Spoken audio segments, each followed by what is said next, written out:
What you should be doing differently if you are just starting out in wholesale real estate. What's up, YouTube? It's Matthew here. Welcome back to my channel. In today's video, I'm going to talk about the different things that you should do differently to set you apart, to make you get closer to your first wholesale deal, or to start consistently getting deals in your real estate wholesaling business. I'm going to share some stories from my own experience and just tell you all, hey, maybe you should try this tactic or this strategy, or maybe you should avoid this or do this, and just the different things that I've learned along the way. Now, before we go on, please let me know down below, what stage of wholesaling are you in? Are you just starting now? Have you gotten your first deal? Are you struggling to get more consistent deals? I would like to know down below. Number two, please like this video and be sure to subscribe. I started out wholesaling in real estate, but my end goal was never to build this big wholesaling corporation, right? Yes, I'm always open to doing wholesale deals here and there, but my main focus is right now flipping. I've documented a few flips on this property, not on this property, but I'm thinking properties all the time. But I'm on this channel last year and showed you the before and after and just the whole process of it. So please be sure to check my channel for those for those videos, and then also. I'm looking to buy more rentals. So I'm looking to build that up. So I use the cash from wholesaling to start doing bigger and better things for me and in real estate investing. So right now I'm not wholesaling. Just to be frank with you, I think a lot of people on YouTube, they may still talk about wholesaling and things of that nature, but they're not doing it anymore because they went in a different direction. But I just want to be transparent with you all that yes, if the opportunity comes and I feel like it's better for me to wholesale, I have that experience, I understand the market, I can sell it to one of my investor friends and just wholesale the deal.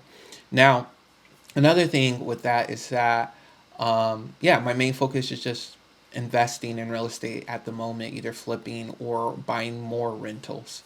And so that's what I'm doing at the moment. But I still use a lot of wholesaling practices and strategies to find off market deals to either flip or to hold as a rental. And so since I'm still like doing these things like marketing, reaching out to off market properties, I'm just not, my end goal is just not wholesaling, but I can easily just change this contract. I'm assigning this instead. But what should you do differently? So number one is that in this year it's different. It's more competitive. There's more licensing requirements now these days, and so things are turning around. Things are becoming different. So one thing that you should do differently is that a lot of wholesalers, they want to be on their own. Okay, and that was a mistake I think I made in the beginning. I just wanted it to be just my business and me alone. But looking back, I think I could have still done it that way, but I should have networked more. I should have JV, joint ventured with another company more, or even work for a company first and then branch out on my own. Because I think that way a lot of people can learn the business, because a lot of things can be confusing in wholesale real estate. So once you go into the business and you start to figure out, okay, you have to do this, okay, the contracts look like this, and you can ask the boss, hey, why are we doing this, or what are we doing, so you can just learn. And you don't have to be there for so long. Maybe it's 6 months, maybe it's a year, just so you can understand the basics and understand and just go through the whole process of a wholesale transaction, so you can start one on your own. And so I think that's one thing that you can do different that can set you apart from other wholesalers that are just starting out and they're just trying to do it on their own.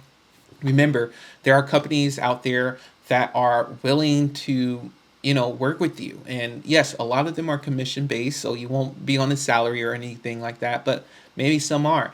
But there's usually a big corporation, a big wholesaling business in your city. You just have to look out for and see how you can use them to better your career, or to eventually lead you to wholesale real estate as your own business. So that's number one. I would say work for a company. I know it's kind of like humbling, right? It takes a lot of humility, because you're like, I'm starting my business. I want to get started in real estate. I want to do this. I want to do that. And then all of a sudden, you're working for somebody else and you feel like you're back to the 9 to 5 grind. You're like, I'm trying to avoid this. That's one of the best things that you can do to really um, get ahead in this business. Now, number two is to stop wasting money. Now, this goes far beyond just business, but even in your personal life, you have to, come to the point where, hey, I'm trying to make money now. I'm trying to do better at this business. Let me scale back on the vacations, on the eating now, on the fancy clothes, on the new sneakers and clothes and things of that nature. So that's one thing. And then saving money in the business. For me, I think in the beginning I was just trying different things because I was trying different marketing techniques. And when you try so many different things at once, it actually becomes more expensive. And so if you stick to one marketing plan, that's the key to getting that first deal or consistently getting deals. Now, one thing with that is that uh, you can come across a marketing plan and it not work, right? But it doesn't mean that it won't work ever. So you have to have a good time period that you're going to try a marketing technique. Maybe it's a month, maybe it's 2 months, whatever works well with you, and you have to consistently be doing it.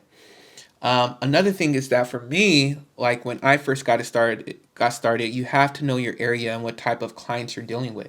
If you're dealing with you know, an older population, even more conservative, they're okay with letters. Even in the West Coast, I think West Coast can work well with letters, but I just know like in the Southeast, like they're very traditional, and so they look at their mail, right?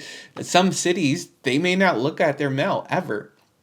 Some cities may not look at their emails, right? And so maybe texting is just the best route. Maybe phone calls are the best route, ringless voicemails, or the radio. Some cities, who listens to the radio? Like, okay, there are a lot of people that listen to radio, but some cities, it may not be as popular as other cities. So understanding the market that you're in, marketing whatever you need to market accordingly to that market. The other thing that I would do differently this year is that it's just going to get harder. I just think that businesses are becoming more and more big, and the big guys in towns, the big companies, I just think they're just going to gobble up a lot of the smaller guys.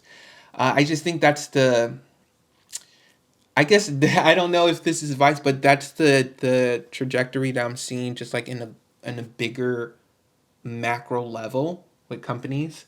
Like you see all these tech companies, they're just getting bigger, right? And like back in the day, there used to be rules about monopolies and things of that nature, but you're not seeing it as much, and so that's just something you have to be careful with. But I do believe that you can still make things work. But another way to see is that okay, now there's more money out there, right? There's more opportunities, right? Like if a company can make millions of dollars, why can't I get a share of this market? Why can't I just bring myself $100,000 or even 50 or $25,000 extra to my income with one deal a quarter or something like that, and I make 7 grand or something, so you have to start small. You have to make baby steps and then understand that you can always get a bite of the pie, right? Even if it's a small crumb that you're eating from. And so I think just having that mindset is very important. What I would do differently, I think right now it's I think letters can still work. I'm just talking about marketing being practical. I think letters can still work, but I think the majority of people are just blasting marketing. It's a numbers game. The more money and capital you have in order to invest in marketing, the faster you will get to that first deal or getting to consistency. Is that's why if you're going to start this business, make sure you have a savings. Make sure you have savings to invest capital into marketing. That's very important. And From there, that's where all these other things, all the responses will come, because you have to feed the channel, the marketing pipeline. You have to feed it, and you need capital.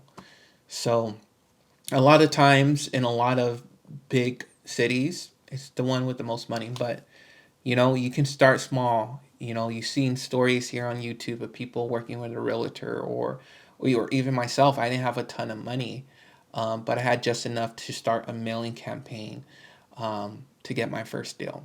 So you all can do it. Just try it out.